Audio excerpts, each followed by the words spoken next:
Arda'nın Mutfağı kanalında bugün bir pandispanya yapacağız. Pandispanya ile kek arasındaki farkı biliyor musunuz? Biliyor musunuz?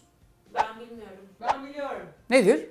Biriyle pasta yapıyorsun, öbürünü yiyorsun. İşte senin bildiğin ancak bu kadar olur ya. Vallahi billahi. Efendim pandispanya yapacağız bugün. Pandispanya bir kek değildir. Kekin içerisinde pandispanyadan farklı olarak süt olur ve ayçiçek yağı olur. Ayçiçek yağı ve süt olmayan ve doğru bir teknikle yapılan pandispanya ile de mükemmel pastalar yapılır. Bakın tekniğimiz aynen şöyle çalışıyor. Böyle bir derin kabın içerisinde 5 tane yumurtanın sarısı var. Bu 5 yumurtanın sarısının üzerine yarım su bardağı kadar toz şekeri çırparak eklemeye başlıyoruz. Yumurta sarısını şekerle yaklaşık 3-4 dakika kadar çırpacaksınız. Bakın sertleşiyor. Hafif böyle bozamsı, akışkan bir kıvamı var ama bekledikçe birazcık böyle kerpiç gibi sertleşecek. Şimdi yapmanızı isteyeceğim şey şu. Kettle'ınıza azıcık su koyun. Çok önemli değil. Birazcık kaynar vaziyete gelsin. Kaynar vaziyete gelen sudan bunun içerisine çok az, bunu birazcık daha akışkan kıvama getirecek kadar ekleyip çırpma işlemine devam edeceğiz. Su kaynar kıvamda.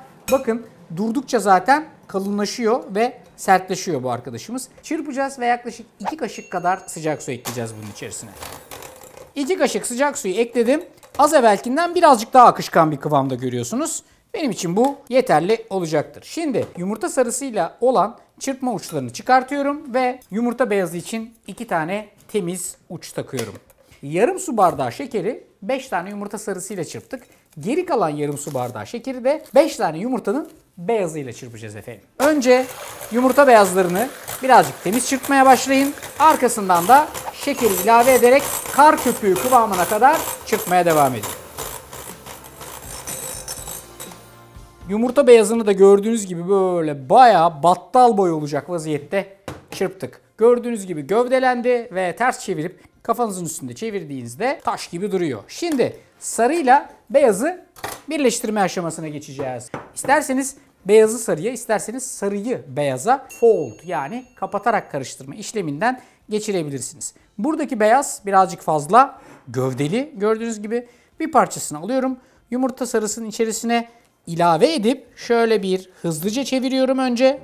Geri kalan yumurtanın beyazını bu şekilde ekleyip yavaş yavaş dışarıdan içeri kapata kapata karıştırıyorum. Bunun kıvamında ve ayarında olmasını istiyorsanız da içerisine eklediğiniz bu yumurta beyazının ve sarısının havasını kaçırmayacaksınız ki o fırında pişerken iyice kabara kabara açıla pişsin. Bunu da yapmanın en temel yolu bu şekilde dışarıdan içeriye doğru kapatarak karıştırmak efendim. Yumurta beyazı kalmayacak ama asla sönmüş bir kıvama da gitmeyecek bu arkadaş. Güzelce böyle kapata kapata karıştırdım bu arkadaşı. Bakın hala içinde epeyce bir hava var ve yumurta beyazları var. Bu yumurta beyazlarını da içerisine ekleyeceğim un ve nişastayla kapatarak karıştırırken yok edeceğim. Bir su bardağından neredeyse yarım parmak eksik un var. Bunu ekliyorum içerisine. Bir kevgirden, süzgeçten geçirirseniz daha iyi ve yarım su bardağı kadar da nişasta. İkisini de eliyorum ve kapatarak karıştırmaya devam ediyorum. Şimdi gelelim bunu pişireceğimiz kilitli kek kalıbına. Aşağı yukarı 23-24 santimlik bir kilitli kek kalıbı. Tabanına fırın kağıdı tutturdum gergin vaziyette. Kenarına da üstünü daha iyi tutsun diye aşağı yukarı bakayım kaç santimmiş bu. 12 santim civarında, 12 santim yüksekliğinde olan fırın kağıdından kestim. Üstünü hafif yağladım ki daha iyi tutsun diye ama yağlı olan taraf bu şekilde fırın kabına değiyor. Yani kilitli kek kalıbının çeperlerine değiyor. Tek tarafını yağladım. Yağsız olan taraf içeride kalacak. Bunu yapmamızın temel sebebi bu arkadaşımız epey hacimli zaten şu anda. Fırında pişerken de birazcık hacimlenecek. Şu kenar duvarlar onun fırın kabından taşmasını engelleyecek. İşte aynen böyle. İyice yapıştırın kenarlara. Ondan sonra da lezzetli pandispanyanızı alıp şu şekilde direkt içerisine transfer edin. Şimdi gidiyoruz fırına. Efendim ben bunu boş Perfect Bake özelliği olan fırınımda pişireceğim. Ama gördüğünüz gibi fırınım soğuk. Önceden ısıtmadım. Çünkü bu arkadaşım akıllı pişirme özelliği sayesinde bunun içini, dışını, her tarafını benim istediğim gibi pişirecek. Etrafındaki sensörler sayesinde bu işi 10 numara yapıyor. Şöyle başlatıyoruz bu işi. Önce fırını açıyoruz. Menü, asist, kek, ekmek, pizza, pasta, kalıp içinde pasta, Ondan sonra da direkt olarak start'a basacağım. Ama burada bir ipucu diye bir şey var. Bakayım ipucu olarak bana ne veriyor? Tel ızgara kalıp yükseklik 2.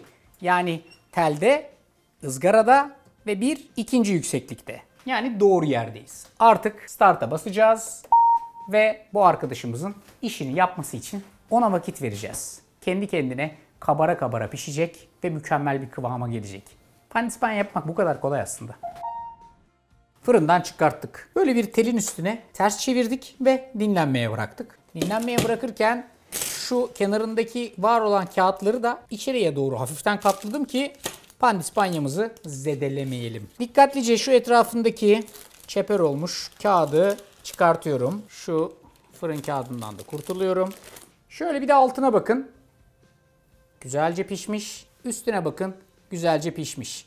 Yapmanız gereken bu arkadaşın iyice soğumasını beklemek. Ondan sonra da kat kat kesip içerisine sevdiğiniz tarz bir pastacı kreması ekleyerek servis yapmak. Boş, perfect bake'le gayet kolay, güzel ve net yapabiliyorsunuz. Pastacı kreması tarifi de işte şurada sizi bekliyor. Pandispanyanız var, pastacı kremanız var. Daha ne olsun?